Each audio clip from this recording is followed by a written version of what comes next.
bago ko panoorin or pakinggan yung kanta, gusto ko muna i-share ng sobrang bilis na kaya Diary of Dips yung pangalan ng YouTube channel ko kasi number one, mahilig ako magsulat sa journal or mag-type sa laptop ng mga nangyayari sa akin sa buhay. Mahilig akong mag-diary. Tapos every ending ng diary ko, lagi nakalagay, love, dibs. Fast forward, may partner ako. Mahilig siya sa mga kanta ni Skostakli. Basta magkalayo kami ng mga gustong kanta. Kasi ako mahilig ako sa mga sa mga sa mga ballad, OPM, P-pop groups, mga ganyan. And yung partner ko, alam niya na ayokong makinig ng kanta ni Skostakli dahil sa mga nagawa niyang mali.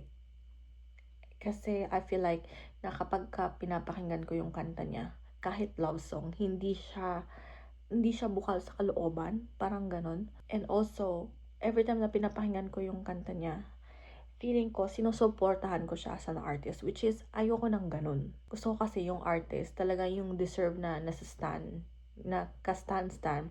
Si Dibs lang naman to eh, parang wala lang ako Skostakli, kahit ako hindi ako makinig sa kanta, wala ako sa kalingkingan ni Skostakli, so wala siyang pakialam kahit hindi ako makinig sa kanta niya, alam mo yun. Ngayong diary ko, March 18, as of now, March 18, tomorrow, March 19, which is monthsary namin ng partner ko. Pero, alanganin kami as of this moment.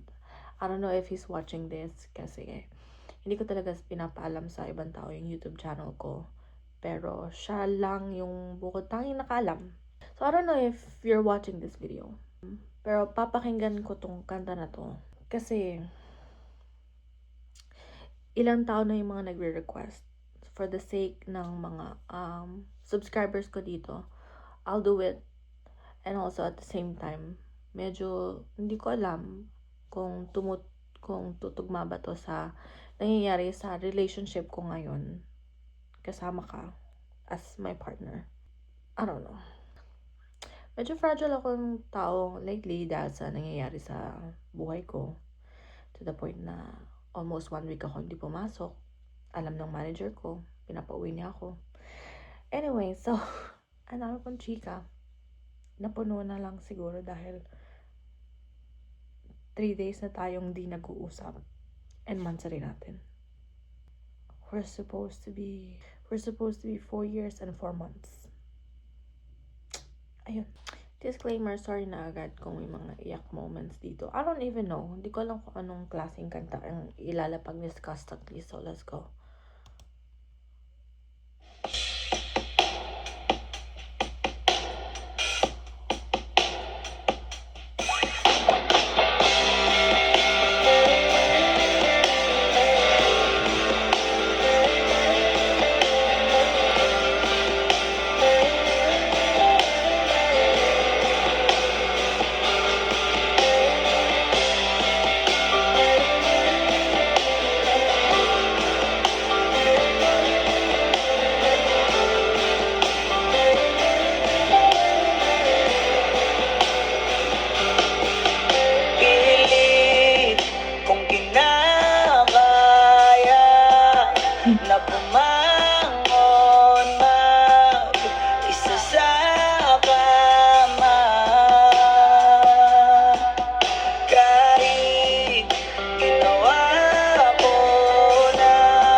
Bakit ganito ang mga Pilipino, no? Kapag ka malungkot na nga, makikinig pa ng mas lalong malungkot na kanta.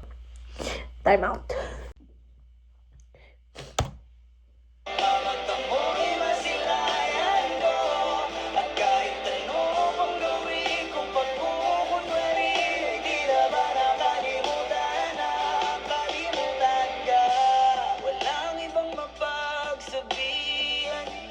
Balikat ko'y tinatabi. Paano ko tatanggapin ay kay hindi na babalik. Pag naaalala kita, luha'y di maipahinga, mata'y wala nang mapiga. Di na ba talaga magbabago ang isip mo? Yan na ba talaga ang ikakatahimik mo? Kasi kahit na ano pang gawing pilit ko, ako'y di mo na makita.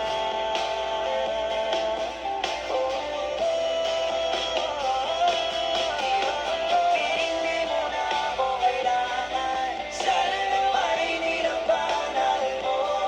Anong nangyari sa tayo hanggang sa huli? Tuluyan bang makalimutan na?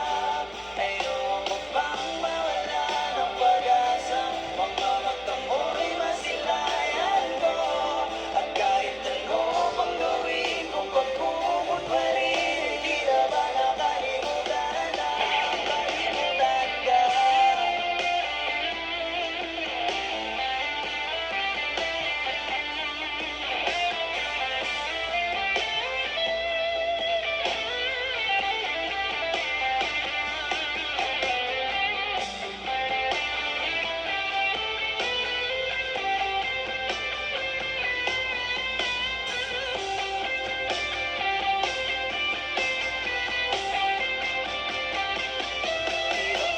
Hindi mo na ako kailangan. Sana naman nilabanan mo. Anong nangyari sa tayo hanggang sa huli? Tuluyan bang makalimutan na? Ayoko pang mawala ng pag-asa. Mga mata mo'y masilayan ko. At kahit ano pang gawin kong pagkukunwari, di na ba nakalimutan na? Kalimutan ka.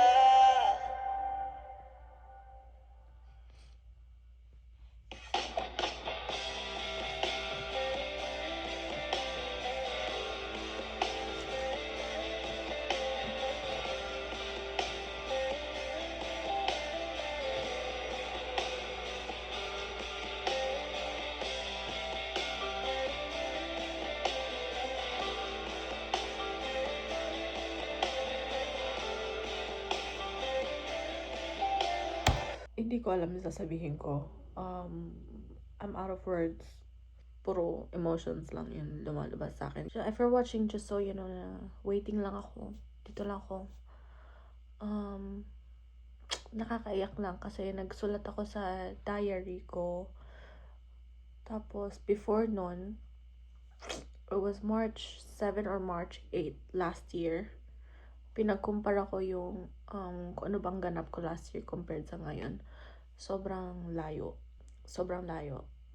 Kasi last year, nasa training ka nun sa military. Tapos, we were both trying our best to maximize yung time pagka may open time kayo to talk with your family. Pero ngayon na you have the time para makipag-usap sa mga taong mahal mo or sa mga taong kailangan mong kausap. Ngayon ka naman nag-a-ask ng no communications muna. It's just so ironic because you wanna think about of many things. Anyways, this video is getting too personal. I'm still thinking if I'm gonna post this or no, but it is what it is. This is my diary. And welcome to my life.